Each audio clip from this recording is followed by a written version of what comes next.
My dear students, welcome to my channel. In today's video we are going to learn femur bone.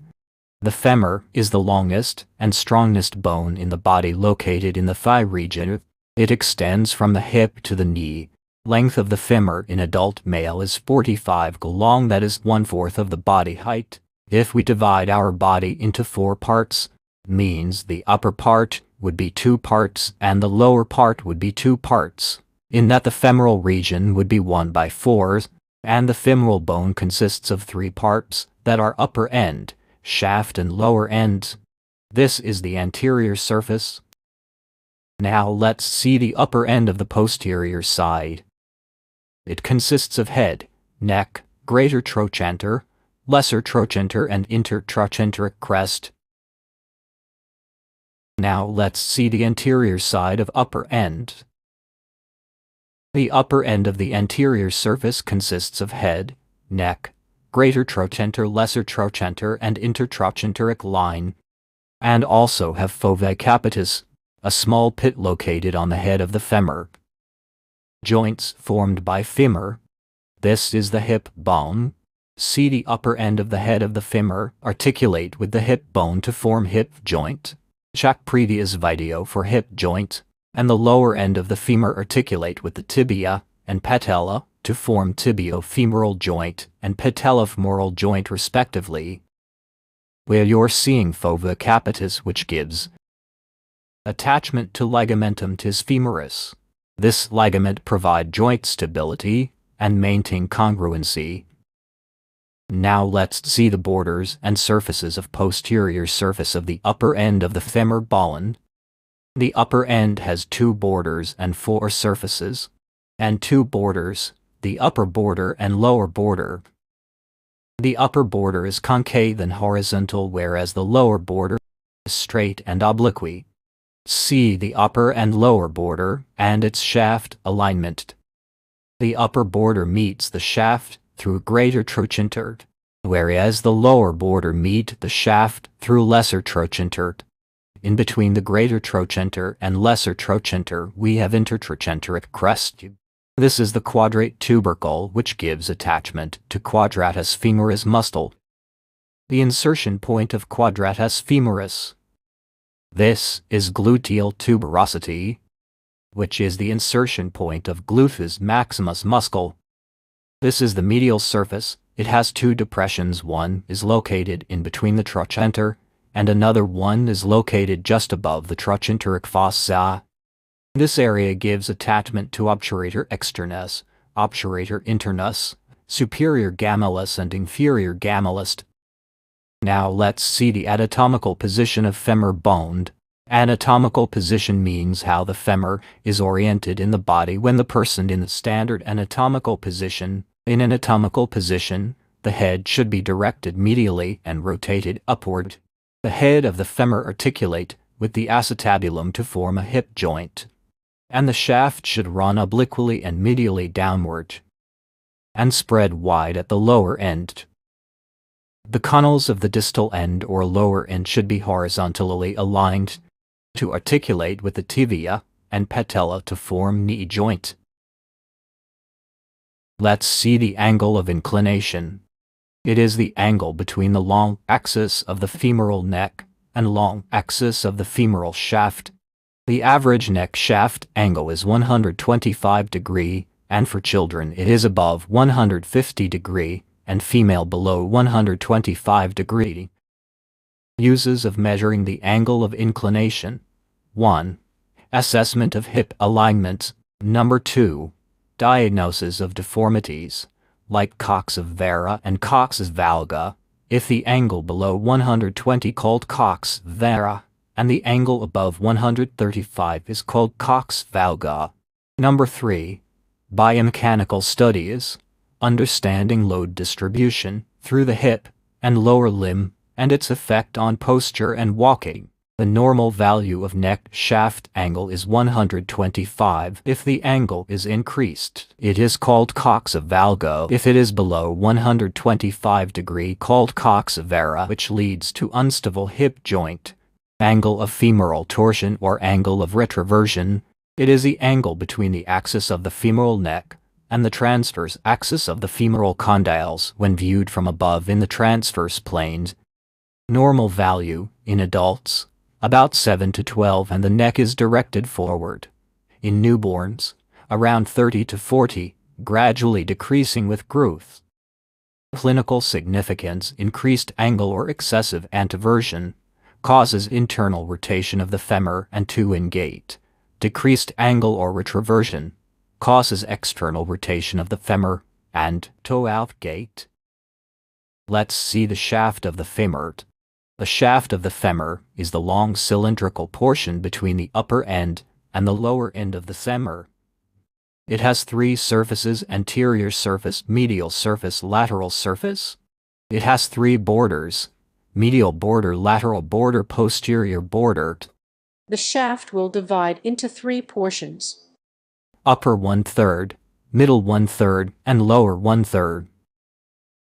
The shaft has linea aspera, which divides into ridges, called gluteal tuberosity and pectineal line. Next, lower end. The lower end of the femur is the expanded distal portion to support body weight. It consists of medial condyle, lateral condyle, intercondylar fossa, medial and lateral epicondyles, adductor tubercle, and patellar surface. Articulations: the lower end of the femur articulates with the upper end of the tibia and the patella to form the knee joint. Clinical significance: fracture of the lower end can affect the knee joint alignment. Osteoarthritis and ligament injuries often involve the condyles. Adductor tubercle is an important landmark for surgical approaches. Ossification of the femur bone. The femur bone ossifies from 5 centers: 1 primary and 4 secondary centers. Primary center appears in the shaft at the time of 7th week of intrauterine life. What are the ossifications? The ossifications are explained in previous video, please check it out. Let's see the appearance of 4 secondary centers. First appears in the lower end during 9th month of intrauterine life before birth and fused at 20th year. Second center on head of the femur appears during 1st year and fused at 18-20 years. Third center appears on greater trochanter at 4th year and fused at 17th year.